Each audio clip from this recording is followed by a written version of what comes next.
All right, good morning, everyone. It's so great to be here with you. This is the only public event of our January 2020 winter residency here at Pacific University. And for that reason, I have to introduce myself to one and all. My name is Scott Korb. I'm the director of the program here at Pacific. And I'm so excited to be bringing this conversation to our community and beyond today. Today is the final of 4 Mapmaker Alumni Institute panels that Catherine-Esther Cowie has led for us. And this one today is on poetry and lineage. And I'm going to offer some introductions of our 2 panelists today, and then I will turn it over to Catherine-Esther for our discussion. Welcome all.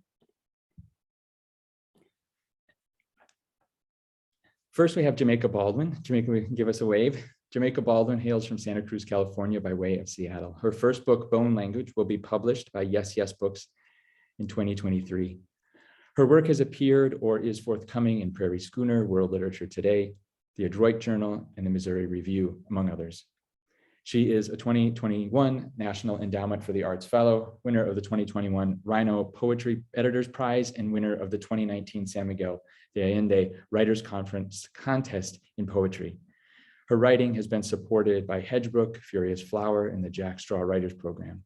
Jamaica is currently pursuing her PhD in English at the University of Nebraska-Lincoln with a focus on poetry and women and gender studies. And we are very proud to make an alumna of our program in poetry. Leading this panel this morning is Catherine-Esther Cowie, a poet and visual artist. She was born and raised on the Caribbean island of St. Lucia and now lives in the US. She is a graduate of our Pacific University Low Residency MFA program. Her work has appeared in the Common, West Branch Journal, Swim, Potomac Review, Southern Humanities Review, Tri-Quarterly, Prairie Schooner, and has work forthcoming like Jamaica in Rhino Poetry, a Calabash, and Cider Press Review. Her collage art has been featured in the Indianapolis Review and is forthcoming in the Control V Journal. She is the co-founder of IMakeUselessStuff.com, a website featuring digital and analog collage courses. The information, bio information that I've just offered, I'm going to put here in the chat for everyone, as well as links to the previous 3 Mapmaker Alumni Institutes that Esther led for us. I'm so pleased to welcome both of you, and now I will sit back and enjoy. Take it away, Esther. Hi, everyone. Thank you so much for joining us. And could everyone put where they're from in the chat box? I just love to see, like, coming from the Caribbean and having lived in Canada as well. I always love to see who's on. And so today, basically, what's going to happen is Jamaica and I are going to read some poems from, read some of our own poems, and then we're going to have a discussion, have some questions for her, and maybe she has some questions for me. And hopefully this will just be a nourishing and interesting experience for all. So Jamaica, go ahead and take it away. Thank you, Esther, and thank you, Scott, for that lovely introduction. It is always a big pleasure to be back here at Pacific doing anything, but especially talking about lineage with Esther. So I've selected a handful of poems that I'm going to read today that deal either directly or indirectly with lineage, and that have sort of prompted my next project, which I'll be doing with the NEA grant. And I'll talk about that more during the discussion. The first poem that I'd like to read is the one that was published in Rhino, and it's called Father Weaver. Can everyone hear me okay? Yeah, it's good, okay. Father Weaver. If he wasn't janitor, he'd be gravel artist. He'd be glitter farmer. He'd groove skate down Beach Hill to Isley Brothers. If he wasn't janitor, he'd be tennis racketeer, ocean tamer, cicada sequencer. He'd turn his knit cap upside down to catch fireflies, load them into pitching machine, point upwards and shoot stars into sky. If he hadn't been liquor undertaker, booze regulator, drunk gambling, wish denier, he might have been daughter wrangler, fear whisperer, sweet lullaby impersonator, His underwater voice might have sung me to float and swell. If he hadn't been vodka foreman, he might have used strands of daughter hair to draw maps of blackness onto his back. I might have watched them stretch and curve and maze him into father quest, into secret daughter mission. I'd pack a flashlight and meals for the trip. I'd stretch and nimble get. I'd compass take, whistle, and song, and song. I'd path follow and lost get, and around turn, till I center reach and undead him.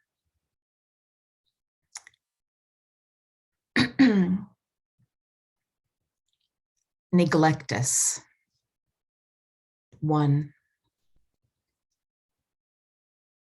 A raven whispers his black to the tree greening amidst the rubble of burned forest. The tree whispers back in the voices of the recently deceased. I have heard my twinned knight, my oil-feathered beast, cry, there is a war happening. 2. A negligible amount of toxins is allowed in our food, on our bodies. A negligible amount of death is allowed in the Black population. Negligible, from the Latin neglectus, past participle of negligere, to make light of, disregard, be indifferent to, not heed, not trouble oneself about, literally not to pick up. These bodies are not to be picked up, attended to, kissed where it hurts, allowed to hurt, feel, yearn, desire, love. Desire, love, desire, love. 3. Inside a bird box, a rough hand covers the mouth of its lover. Inside, the child hides between the teeth of her mother's fantasies to escape the toxins of war. And the mother opens her mouth and parts her lips, and sound spills like blood from between her legs. 4. I want to turn power over in my hands, to feel its rough edges, this substance grafted from fear, layers and layers, worked and reworked, till it appears smooth and shiny, till it appears like something worth dying for.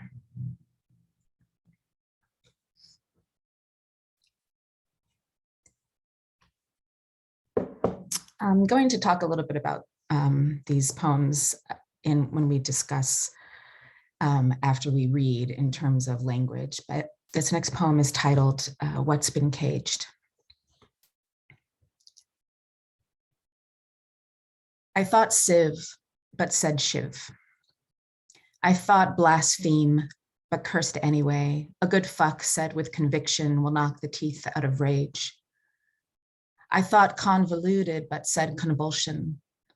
The uncontrollable movement behind the eyelids, rapid, searching in the dark hallways of history. We began the day like this, myself and I, arguing over the lyrics as she keeps on passing me by. I wondered if they'd considered the implications of dopest Ethiopian. Myself thought my BA, MFA, PhD had PC'd the funk right out of me. It was a critical debate, an untheoretical contortion about imagination. Language, in theory, is representation. From the Latin representare, to make present, set in view, display.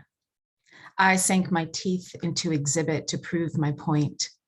The long history of grotesque exhibitions hung before us. The word hung treed before us. Language kept drawing arrows like this from word to slave, to rape, to ancestor. Myself thought survival, but said circumscribe. From the Latin circumscribere, to encircle, limit, restrain, confine. I wanted another word to free us from the confines of survival. Myself did not say quiet, but became it, as if the desire to rid myself of such limitations was asking too much, as if I could only be one or the other, myself or the I that contained myself, the words or the history that engendered them. The arrows always return to what's been caged. This time when thinking incarceration, I said sieve, from the old English sieve, to pour out, drip, trickle. Like morning, I thought, but said revolution. This next poem is kind of a special poem to me because I wrote it when my first semester at Pacific, when I had Marvin Bell as my advisor. And he was, and still is, my biggest champion of this poem. So I'm going to read this in honor of him. And it is called A Brief and Sordid History of the Speculum, Dr. Sim's use of enslaved African women as experimental subjects. Tell me, Dr. Sims, how many women did it take? In truth, you need not remember. You see, memory is what remains in the tissue, intact, unmolested by time and men, and you, sir. We remember you. We carry your progress in our blood, passed down through generations of women. Our ancestors' rage rattles our cells. This is our cancer, sir. Confess. What did you tell your children? What memories did they bequeath to their sons? No, you need not explain. I've seen it in their eyes. These men I stumble into going about my day. No, not in their minds, but in their cells. They know they've muscled their way into the deepest seas. Part of them played God for a while. Sometimes when I look in their eyes, I see yours that held me captive on your table, naked, legs pinned back like a frog prepared for dissection. And when this happens, I'm certain these men carry your afflictions inside them. If I pried them up, doctor, believe me, they'd remember who I am.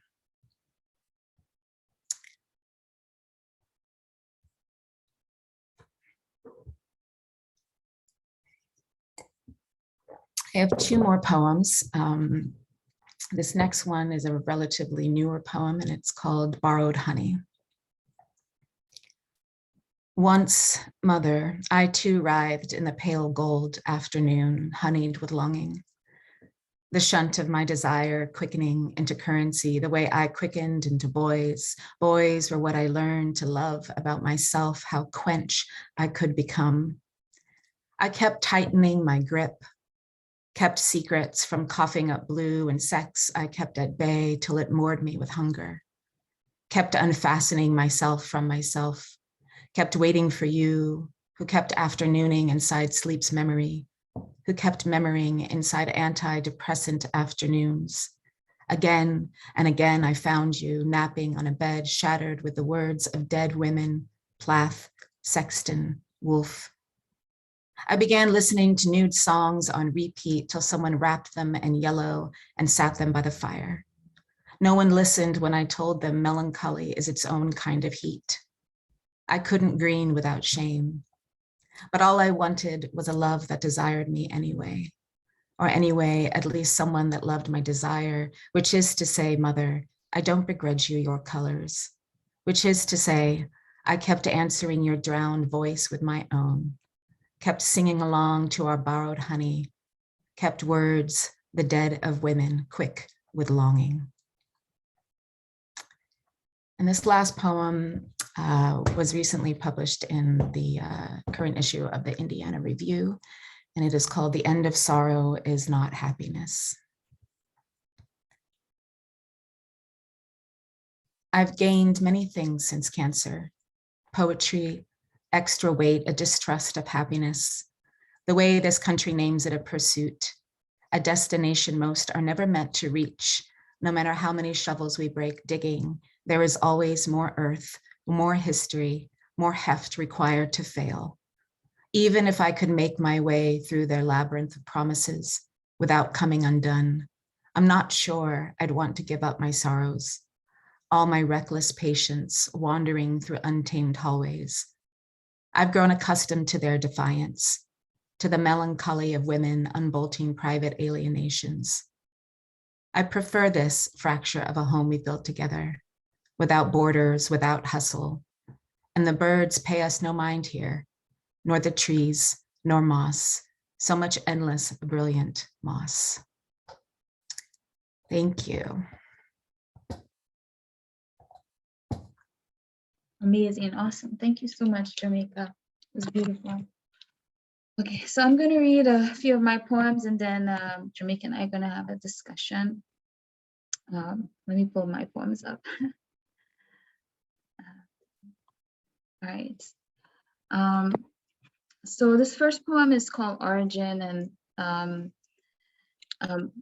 I guess when I think of lineage, I not only think of bodies, the 1,000 and so ancestors it took so that I arrive here, but also think of the land. So this poem sort of references a little bit of the land, and we'll talk more about that. Origin. I'm first landing, swallow every god, every word, lick up the scent of ochre earth and savannas. From the scorched soil, I am the rising fence of hibiscus and bougainvillea. I am a new people who eat green bananas and salt fish, dance quadrille above dead men and women who paint their faces red, ate cassava and iguana. I was a faithful servant to them too. From Waitukumbuli to Haroon to Uanala, they bludgeoned many.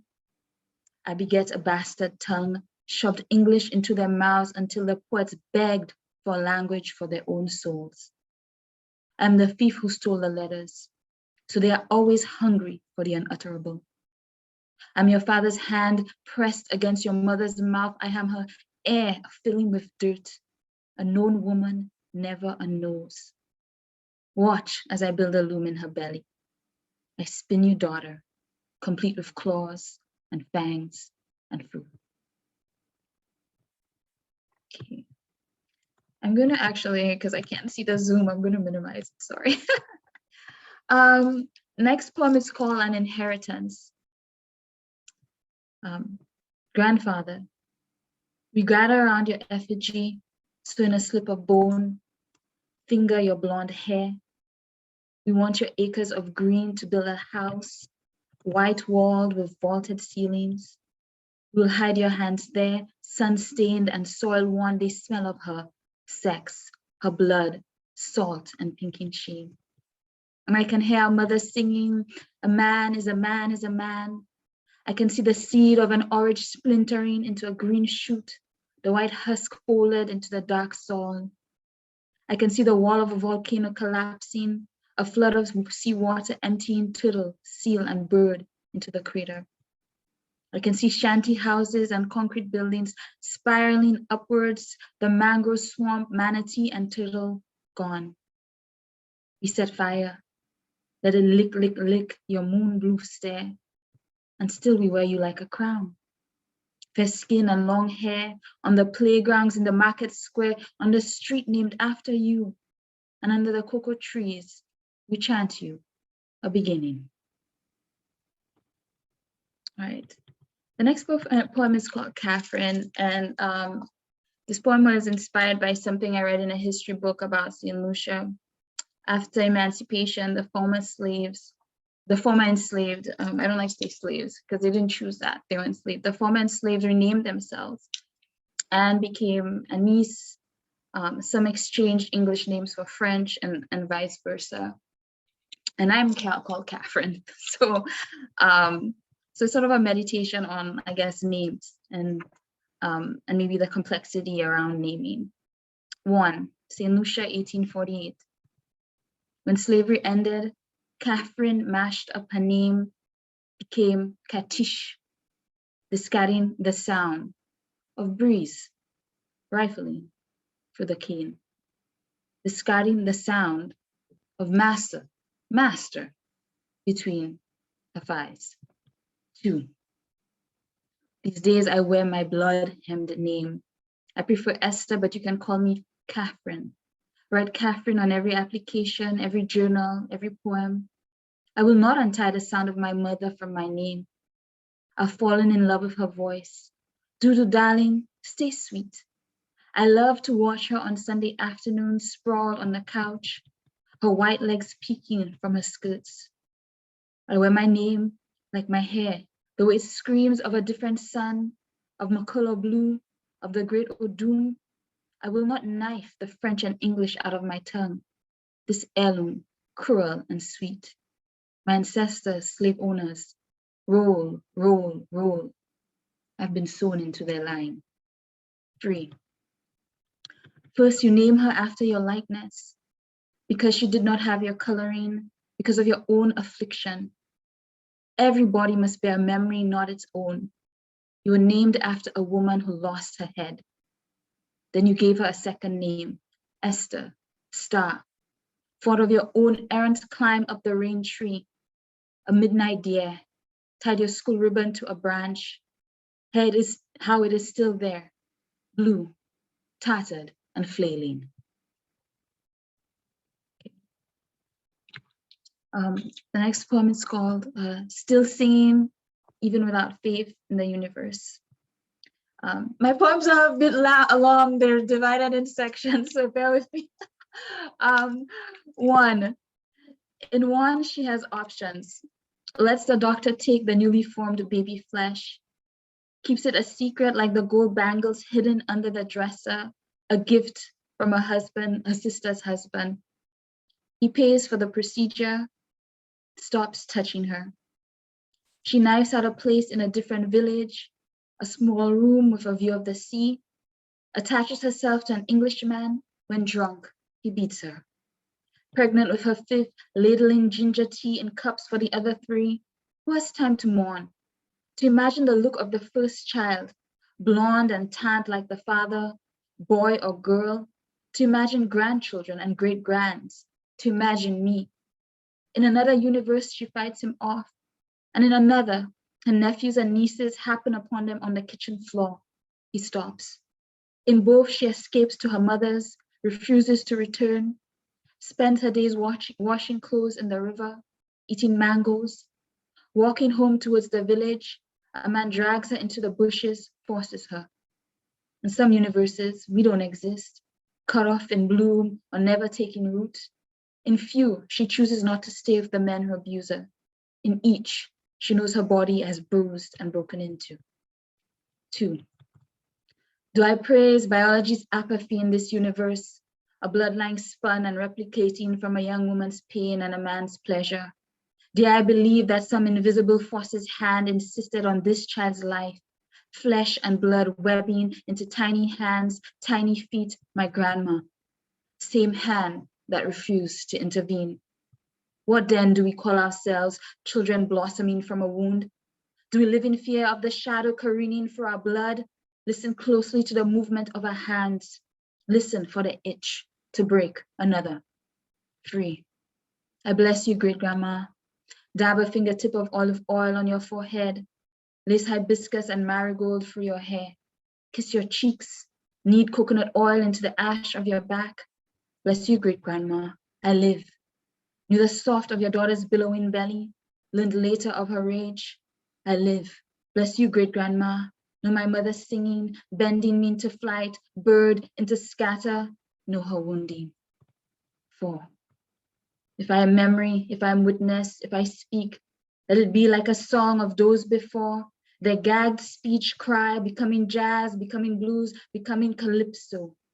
Let it be beauty cheering through sorrow, darkening my hands, my tongue, singing. And the last poem is called Aftermath. To great-grandpa. Oh, hands that wound, even you grew flowers, the red petaled hibiscus, the soft trumpeting yellow bells. Even you grew banana trees and the dashing root, and we too are your blossoms. I am here, muela, muela, the animal of my body chants my praise. I strip to my underwear, press against the cool tiles, let the sun trample my skin, let the light take root inside. Tonight I'll listen to the unlit sky teeming with rain. Tomorrow the hills will sparkle emerald, and one day I will tell another, these hills live in me, Montfortune and Bellevue.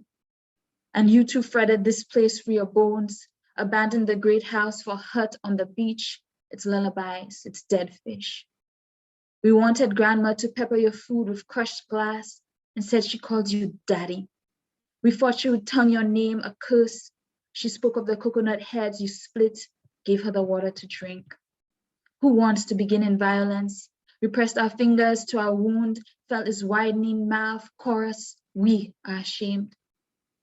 Oh, hands that wound, no one sung this song to you. No one rimmed your neck with shame, but so into a girl child what is hidden and hurts.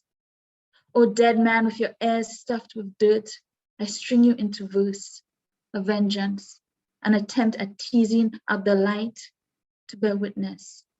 I call you monster, I call you father. How this song blues the kitchen floor, bloodies our feet.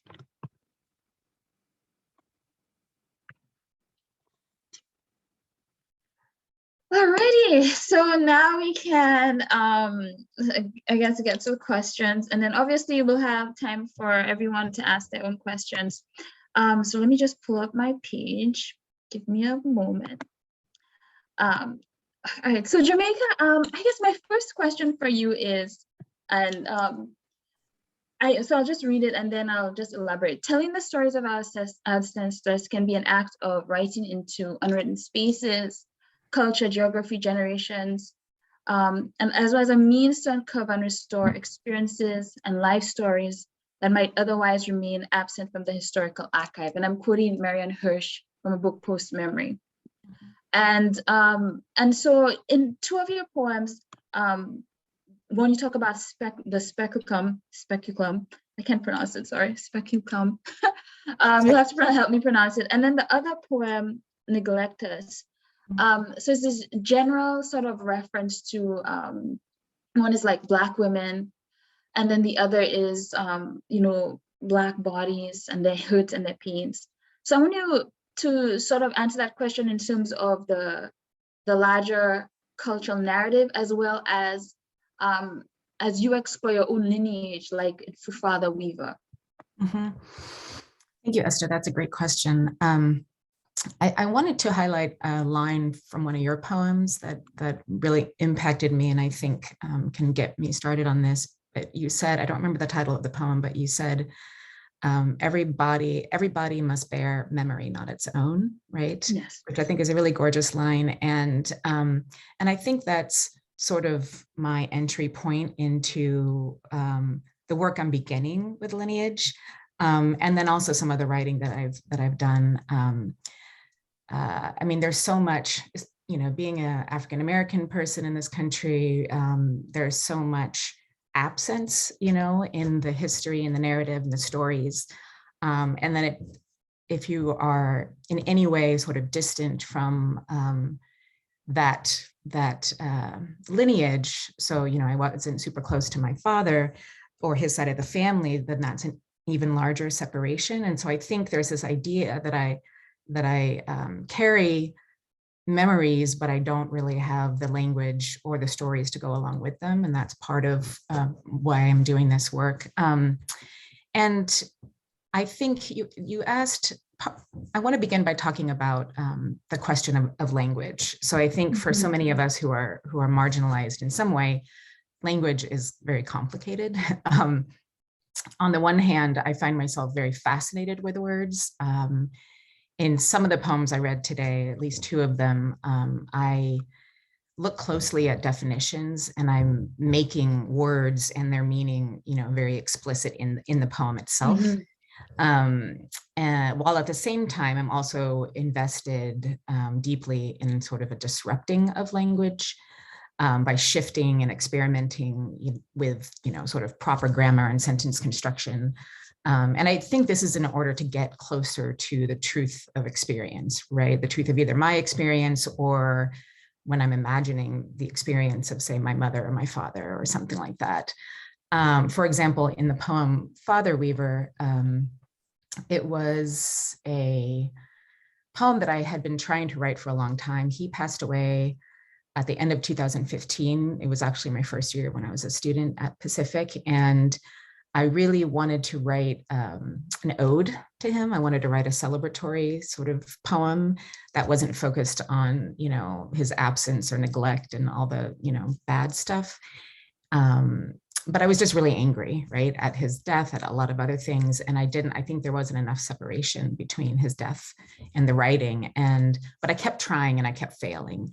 And then I believe it was last year, I sat down and I think it was just the right moment and it came out. And it wasn't intentional, the sort of inverting of the verb and the noun that I do towards the end of the poem. I didn't set out to do that, but when I found that that was happening, it felt true to me. And so then in the revision, I focused on that and enhanced that a bit. And I think, I was trying to sort of imagine a life for my father that, like, who he could have been if there wasn't alcoholism and racism and poverty, right? And I think in that imagining, I needed to use language differently. I couldn't come at it straight. And it was and part of it also was, I was kind of trying to go back into my girl fantasy, like who was the dad my girl self wanted when she was 5, right? So that's one of the ways that language plays a role in this sort of trying to fill gaps of either information or history, and also trying to imagine either a history or a future. And then in the poem Neglectus that you mentioned, is one of that one and What's Been Caged. I found that I really wanted to bring words into the poem itself. So negligible, and we hear that word so much in news rhetoric and stuff, right? Or in documents, it's just this word thrown around, like a negligible amount of something. And that poem, I think, was written, well, it could have been written anytime, but it was in the midst of, just more and more instances of Black people dying at the hands of police and other things. And so I think honing in on the words, not just saying I'm writing and letting the words come, but really honing in on specific words helped me to understand my own feelings towards these subjects in a different way. And so that is kind of an interesting and ongoing exploration. And I think regarding the second part of your question, I think you asked something about responsibility to tell the stories of my ancestors. And I don't know if I feel any responsibility to tell their stories. And I don't even know if I'm going, I guess I will be telling their stories, but what I think I feel more is I feel incomplete as a human and a poet because I don't have this knowledge, right? And I think it's a gap for myself that I really need to fill and understand. And I don't know how the poems will come about. I don't know if I'm going to be imagining lives for these people that lived, 100, 200, 300 years ago, or if they'll just be sort of the starting point for other kinds of inquiry. But it's been something, especially on my dad's side, that I don't know very much about. It's been something that I've been wanting to research. And, I am going to hit a wall, and I know that because of slavery. And so I want to go back as far as I can, and I'm curious to see what I uncover through that research. And it's really more of the process that I'm interested in than anything. Yeah, I think a lot of people of color can attest to that. I'm just going to read a quote from actually Aristoteles Gamai. She speaks about it. She said there's a void in history books in the United States of individuals in general, but especially of Black people, get caricatures of Blackness, of brownness, and whiteness too. And she ends the quote by saying, each one of us a result of long and complicated set of circumstances. And I can attest to that. I think I started researching my own family history, and without going into much detail, I can trace the white lineage up to 1600, placed in France, what that person did. Right. But again, my African ancestors, it's like there's a huge void. So I think there's some. So I think for poetry, it's sort of almost like I like what you said. It's for you. You feel like incomplete, and so it's almost an act because I know I mentioned that quote from Marianne Hirsh. She speaks about the historical archive. She mentions justice and repair, but I think maybe it's a repair for myself versus like, and I wonder how that would, I guess a repair for myself, but do you think that repair, as we write these stories or write this poetry about our ancestors, about lineage, how do you see that shifting or shaping the larger cultural narrative of, for example, African Americans or people of the African diaspora? Yeah, thank you for that question. One thing I'm particularly interested in for me is because I'm biracial, you know, my mother is white and my dad is Black, African American. I've done a little bit of this sort of lineage work, and I've traced, you know, they both, you know, sort of originated from the same areas, which is Texas, like northern Texas, Oklahoma, New Mexico. And I've even found instances, you know, in the 1800s and 1700s where both sides of my family were in, where is it, South Carolina, you know? And so I've read a number of books from biracial poets who have sort of written about lineage. And of course, you know, the biggest one that comes to mind and that's been influential on me is Natasha Trethewey's Native Guard. But there isn't a ton of that. And I kind of want to add to the cultural narrative about, you know, that sort of the connections within a single family with, on both sides of the racial divide, right? So my white family and their path from the deep South to the West, as well as my Black family and their path to the deep South to the West. And I think putting those two stories kind of side by side is something I haven't seen done as much, and something I'm really interested in. And I don't know what is going to come of that 100%, but I think that's a part that really excites me. So I think that, I don't know if I'd say it was a gap in the cultural narrative, but, you know, I haven't read everything, but it's something that I'd like to see more of, and that I'm, you know, curious what will come from that. Yeah, so that is exciting. So then I have a question for you as you're writing into your lineage. What obstacles do you run into? And I think of, again, I'm going to talk about Marianne Hirsh and post-memory. She speaks about over-identification with our ancestors and their trauma, our own re-traumatization. Like, how have you see yourself navigating through that?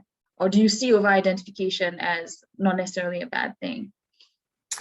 Yeah, I think for me, the biggest obstacle is really the lack of information. So that, you know, it's just collecting the information. All the stories that I do have are really kind of end with my maybe great grandparent, you know, so I know a lot about my mother, her mother, and then some with my great grandmother.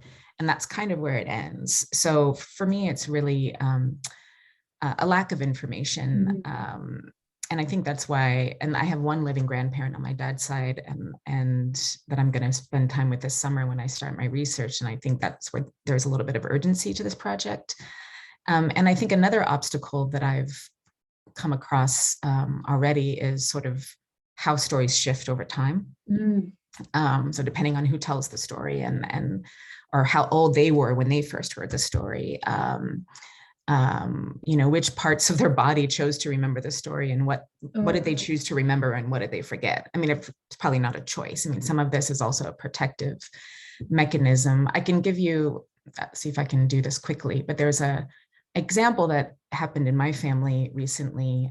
There's this story of that my mother and her siblings were told by their mother, my grandmother, so my grandmother's sister drowned when she was, when she just graduated high school, and she drowned saving her father from the current of a river.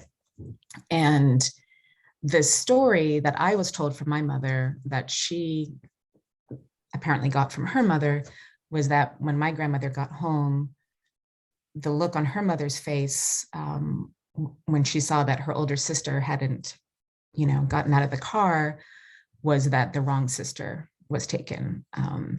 And so she carried that sort of shame and guilt and hurt and inadequacy with her throughout her life. And my mother wrote about it when she was writing, and I was trying to write about it. I remember I was hanging out with my aunt, and I asked her, do you remember where the river was or what state it was in? And she didn't, and we looked it up. And or I looked it up, and I Googled, basically, because that's where we turn to when we don't have information these days. And it turns out that there was this person selling a Christmas card that my great grandmother had written after a year after that death. And this collector was just selling, this collector of antiques had this card written by my grandmother, great grandmother, saying, I'm sorry I haven't written lately or something. And, I'm still really sad because of Mariella's death. And then this person, this collector, researched, because she was intrigued, researched that death and found the original newspaper article about it. And the newspaper article pointed out that my grandmother was not at home waiting, or great grandmother, that she was down at the river. And so she was there the whole time. So this narrative of this look that happened and this whole thing impacted my mother in such a way. And then that story impacted me in such a way. And then to find out, however many 40 years later or something, that really wasn't the thing, right? That wasn't that wasn't actually what happened. And then it makes me think, does it matter that wasn't the truth, right? Because whatever my great grandmother or my grandmother felt was her truth. So I'm kind of interested in this truth versus fiction, and what do we take from a story, and how do they shift, and why do they shift? And, does finding the truth, can that do some sort of healing, right? Can that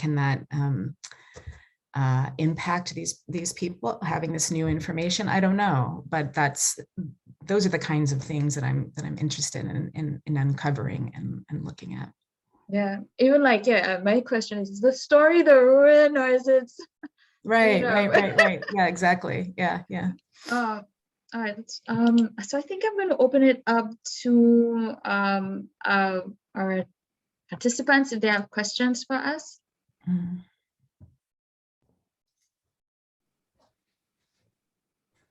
Anyone has any questions for us? If not, Jamaica, actually, you can ask me questions. I didn't do that. Yeah. Well, I would love, what I noticed in your poems that you read is your descriptions with this beautiful imagery and your connection to place and how you write place. And so I was wondering if you could talk a little bit about the role of place in your writing, yes. of Lineage. The land is very significant, and in the handout I put two poems, one by Nate Marshall called Landless Acknowledgement, and the other by Derek Walcott called Names. For me, growing up in the Caribbean and being surrounded by nature, I always felt like the land was inside of me. It was a part of my identity.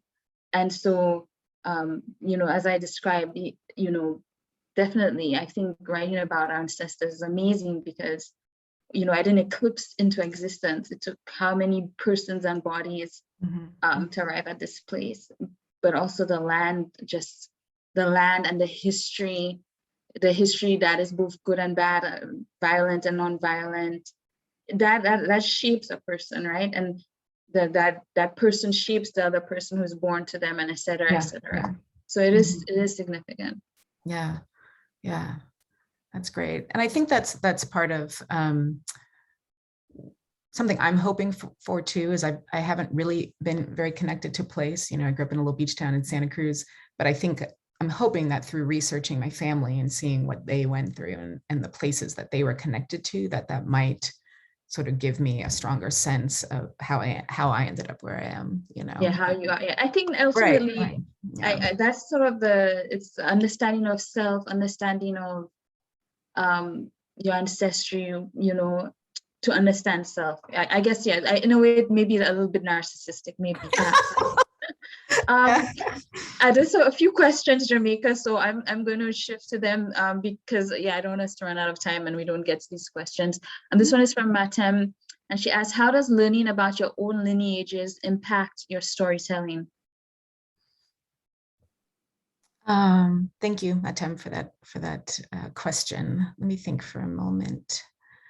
Well, I think I've always been a very curious person, a very curious child, and I've been asking my mom questions about where she comes from and where her parents come from and where I come from, I think since I was able to speak, probably much to her annoyance. And I think, a lot, not all my poems, but a lot of my poems are about sort of where we come from, poems about my parents, my mom, my dad, and I think for me, those are some of them, when I first wrote those are some of the most exciting, rich poems, because I was beginning to understand, what I thought about this history. And I don't think I had really clarified that to myself, that it came out through my writing. And I think I'm at a point where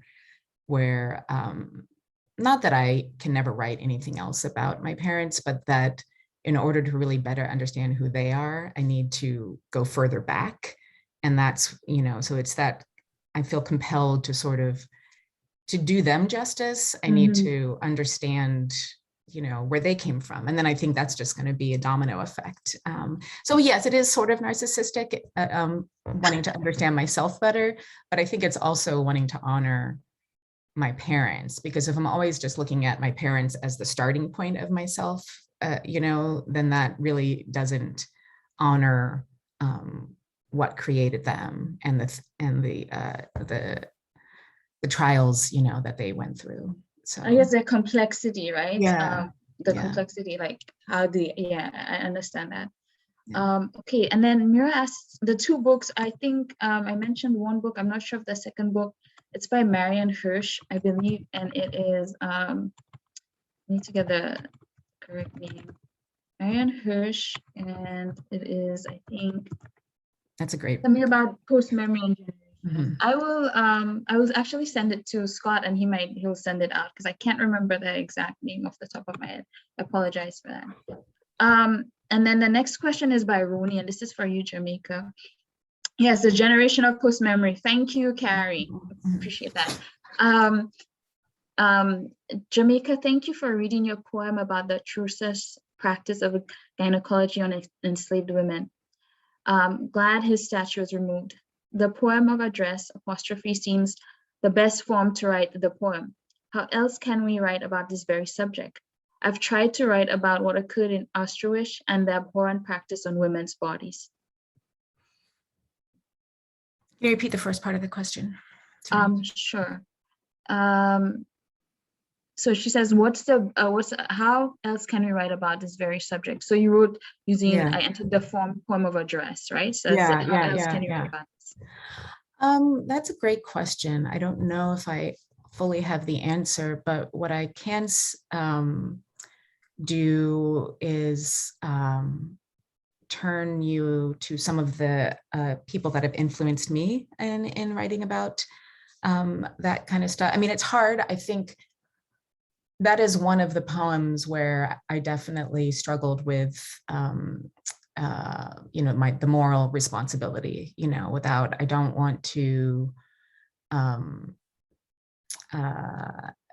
I wanted to do the women justice, but I also wanted it to be coming from me. I didn't want to do, necessarily a persona poem, which is an option. I mean, that's what a lot of people do. But that didn't feel right for this poem. So for me, I chose to speak directly to him. As, great daughter of this. But some of the people that have really blown my mind in terms of writing about horrific events are, one of the books that I turned to was Seam by Tarfia Faizullah. So that's a book that I definitely recommend. Another book is, she writes about the Berengonas it was the Bangladeshi War for Independence, and they were hundreds of thousands of women who were, raped en masse during this war, and including people that were related to her. And she writes about it in a really interesting way. And she makes explicit her role as interviewer. And I think that was a really interesting tactic that I would look at. Another book that really blew my mind was 100 Days by Julian Okat-Bitek. And she writes about the Rwandan genocide. I believe it's 100 poems for 100 days. And that's a beautiful book that I would highly recommend. And then more recently, Music for the Dead and Resurrected by Valgina Mort is another book that I would look at. So yeah, I think I don't know if there's an answer. I think there's many ways to write about it, but I think it just depends on what feels right to you, and what feels, respectful and true to you. I hope that's helpful. I have another question from Sarah. I guess this is for both of us. I love how tuned with the body both of you are as poets. How does the poetry ring with you, speak to you all the time, even when you are not writing? That's. Do you want to answer that, Esther? Do you want to ring to you? I have to think of this one. Speak to me even when you are not writing. To be honest, this project in my mind feels so done. I think when I was immersed in it, it was, I guess, like a ghost or haunting. It was almost like had a psychological life of its own that I inhabited. So I mean, it was just, it was like a haunting. It was always on my mind. Now do I feel, because that project is done, yeah, it's done. I don't know if that answers the question. Mm-hmm. How do you connect to it when you're not writing? Yeah, I think it's shifted. I mean, my book, the book that's coming out, not the book I'm starting, but the book that's coming out has been in the works since I graduated from Pacific. So it's shifted and changed, quite a bit. And there's been moments where I am haunted constantly and thinking about it. And, I find myself, when I lived in Seattle and I was, writing poems on the bus and speaking into my phone when I'm walking, that kind of thing. And then there's been times where I'm really just not, I'm kind of mad at it and I don't really want to deal with it or write about it or think about it. And it's kind of been sort of a pull and tug situation with this book over the years. But my poems tend to be in the realm of, very much about the body embodied, very much about the female experience, very much about trauma, violence, history. So, I mean, I think those threads are always in there. I think to add to just what Jamaica said, also, I think for me, when I write, there's a movement that comes from the back of my head, which I think, so not necessarily the frontal lobe. So it does feel like a body movement, and it has arrived on the page. That's what it feels like. So when I do this, that's what it feels like, a movement. But yeah, it starts from the back of my head. I don't know. Maybe I love that answers. Yeah. Yeah. Next question is, can you speak to your process, if any, in deciding point of view in your work, especially as it relates to speaking of lineage, and you may or may not have memory of, whether speaking of self or others? Do you want to start with that one? I need a minute to think. For me, because it feels like a haunting, I like to take on the persona of I. I really use that.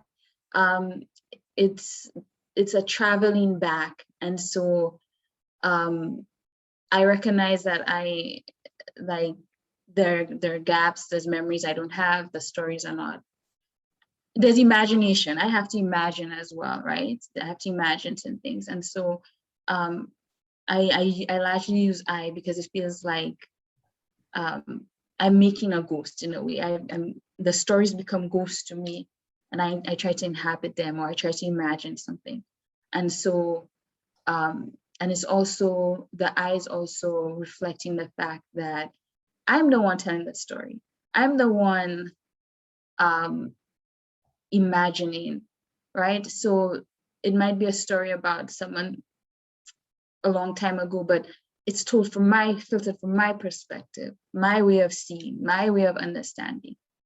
So that's why I cling, I think, to the I.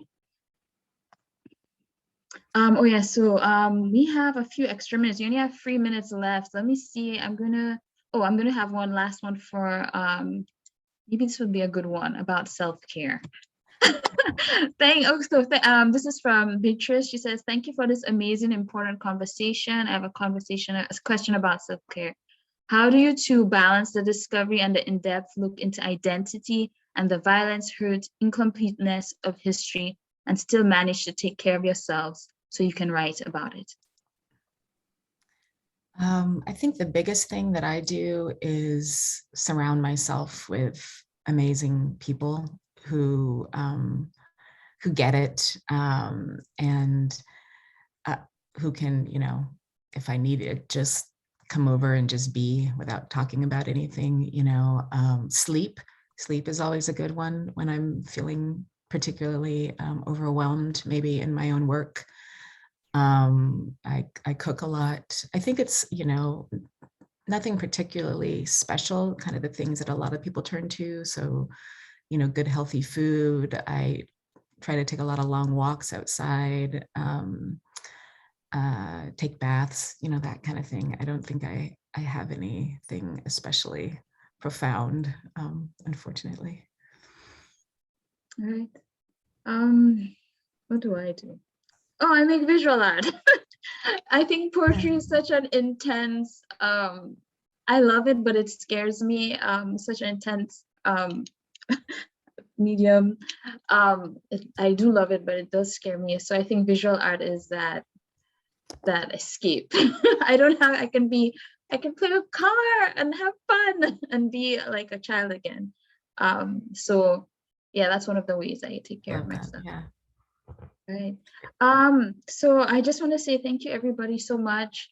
Thank you so much, Jamaica. Thank you, Scott and Jennifer and everybody at Pacific MFA program. It's been such a pleasure being part of the Mapmakers Alumni Institute.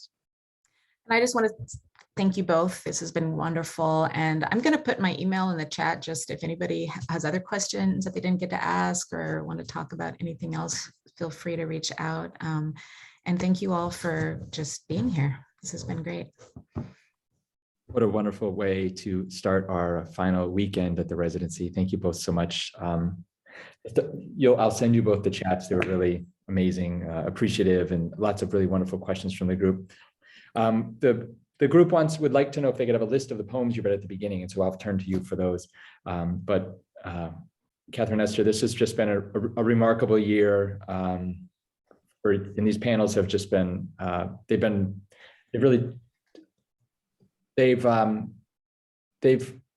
changed the program in ways that have just been so important for us. And I thank you so much for that. Yeah, you're welcome. All right, bye everyone.